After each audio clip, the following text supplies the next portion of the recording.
नमस्कार।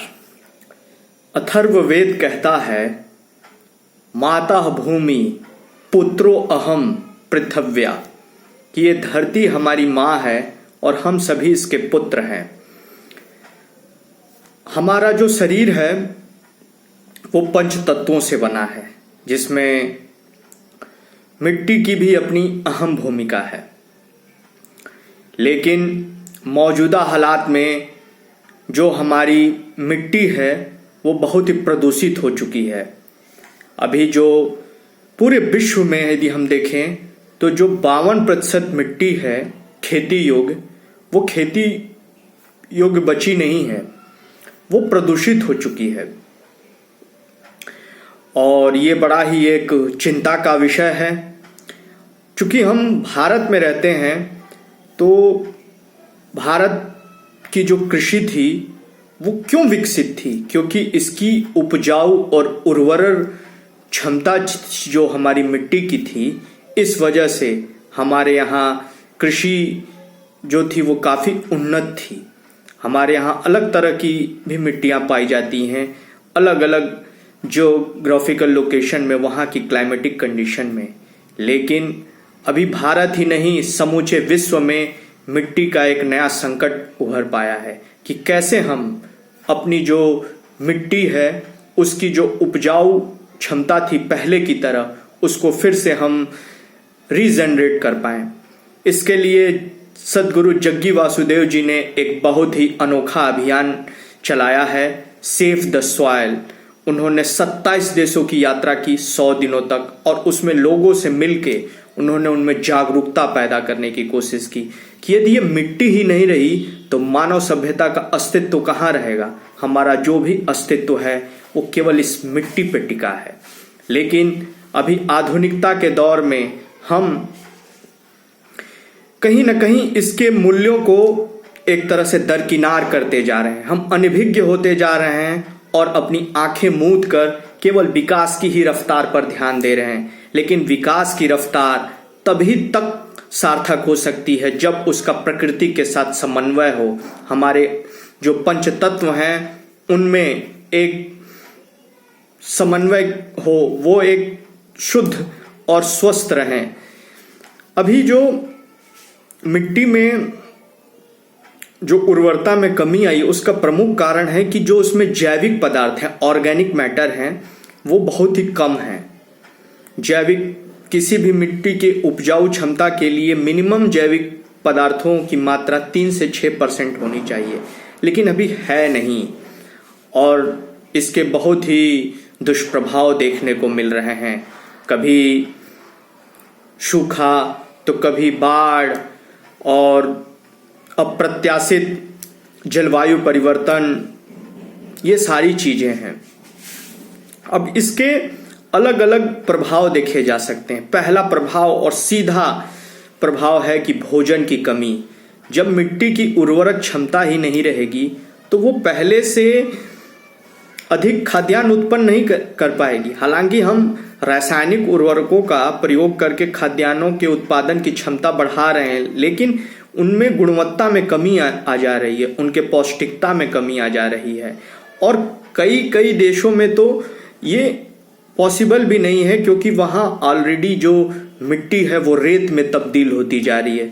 Ivory coast की एक घटना है। अभी recently United nation convention for desertification 15 में ये बात उठाई गई है कि किस प्रकार जो उर्वरक मिट्टियां हैं वो रेगिस्तान में तब्दील होती जा रही हैं। दूसरा है पानी की कमी। जब मिट्टी में उसकी होल्डिंग और रिटेनिंग कैपेसिटी नहीं रहेगी तब जाहिर तौर है कि कभी सूखा आ जाएगा, कभी बाढ़ आ जाएगा। बाढ़ से तो सारे खाद्यान्न तहस नहस हो जाएंगे, वहीं सूखे से हमें भोजन की जो कमी होगी उसकी मार झेलनी पड़ेगी।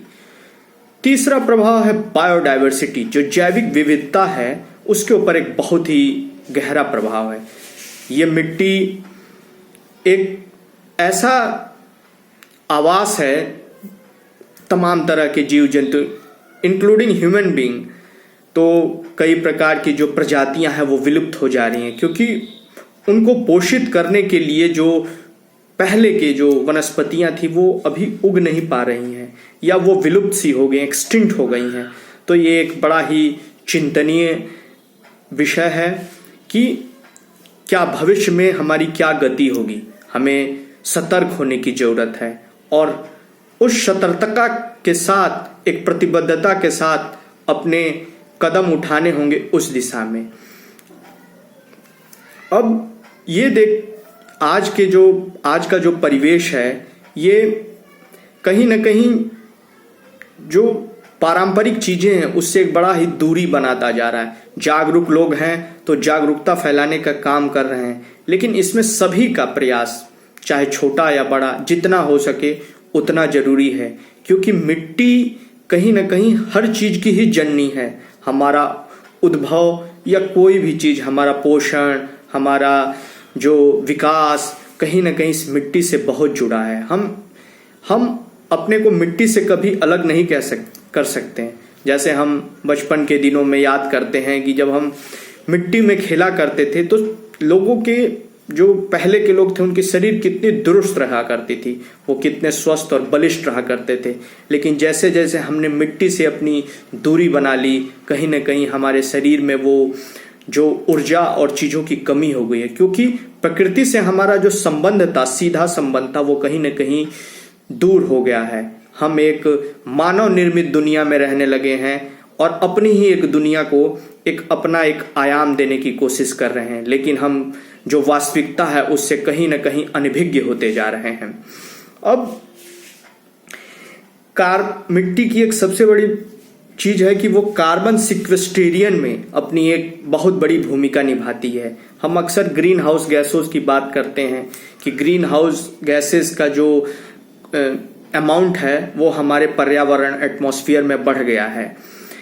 किसी भी चीज की यदि एक थ्रेशोल्ड के अंदर हो तो एक बहुत ही अच्छी चीज मानी जाती है, लेकिन जैसे उसने अपने थ्रेशोल्ड को ब्रीच किया तो कहीं न कहीं मानव सभ्यता के लिए अपने दुष्प्रभावों का संकेत देना चालू कर देती है। और हम अभी उस बिंदु पर पहुंच गए हैं कि यदि हमारे लिए सतर्क होना बहुत जरूरी है। यदि हम सतर्क नहीं हुए तो कहीं ना कहीं हम मिट्टी का जो क्षय हो रहा है और जो मिट्टी की गुणवत्ता, उसका प्रभाव अपने पर्यावरण पे भी देखेंगे, क्योंकि मिट्टी में कार्बन को जो उन्होंने अपने अंदर समेट रखा है, कार्बन सिक्वेस्ट्रेशन, वो जल्दी ही पर्यावरण में रिलीज हो जाएगा। और जब वो रिलीज होगा तो जाहिर तौर पे ग्रीन हाउस कंटेंट में, जिसमें CO2 बहुत ही महत्वपूर्ण है, कार्बन डाइऑक्साइड, उसकी मात्रा बढ़ जाएगी और हमारे लिए जो पेरिस, स्टील और ये सभी नाकाम हो जाएंगे। क्योंकि मिट्टी बहुत से चीजों को, हमारे जंगलों को विकसित करने में उसका उपयोग है, क्योंकि ये सारी चीजों की एक सूत्रधार है। जब इसका बैलेंस रहेगा तो सारी चीजें हूबहू और अपने आप ही संतुलित होती जाएंगी। इसलिए हमें कई चीजों को ध्यान में रखना है, लेकिन प्रमुखता में हमें मिट्टी को बचाना है, क्योंकि इसी पृथ्वी से हमारा उद्भव हुआ है, हमारा विकास, हमारा सब कुछ ये माँ पृथ्वी के ही द्वारा हम इनको नमन करते हैं। इसलिए इस पृथ्वी पर जो मिट्टी है वो सभी चीजों की जननी है। इसलिए मिट्टी को बचाना होगा और मानव सभ्यता को बचाना, क्योंकि यदि मिट्टी नहीं बची तो खाद्यान्न कम होंगे और जो भी वनस्पतियां कम होंगी। इसलिए मानव आपस में ही लड़ने लगेंगे, एक सिविल वॉर चालू हो जाएगा, क्योंकि जब भी कभी युद्ध होता है तो रिसोर्सेज के लिए, अपने हितों के लिए होता है। तो जब लोगों को अपने भरपूर खाना ही नहीं मिलेगा, भरपूर उनकी आवश्यकताओं की पूर्ति करने के लिए रिसोर्सेज नहीं मिलेगा, तो क्या वो युद्ध नहीं करेंगे? जाहिर तौर पे करेंगे। और वो ये दिन दूर नहीं यदि हम सतर्क नहीं हुए। इसलिए हमें सतर्क होना है और अपनी नीतियों को इस प्रकार से बनाना है कि हम फिर से जो उसकी मिट्टी की जो फर्टिलिटी है उसको रीजनरेट कर पाएं। और ऐसा हो पाया है। ऐसी नीतियां यदि सही ढंग से कार्यान्वित हो जाएं तो हम किसी भी चीज को बदल सकते हैं।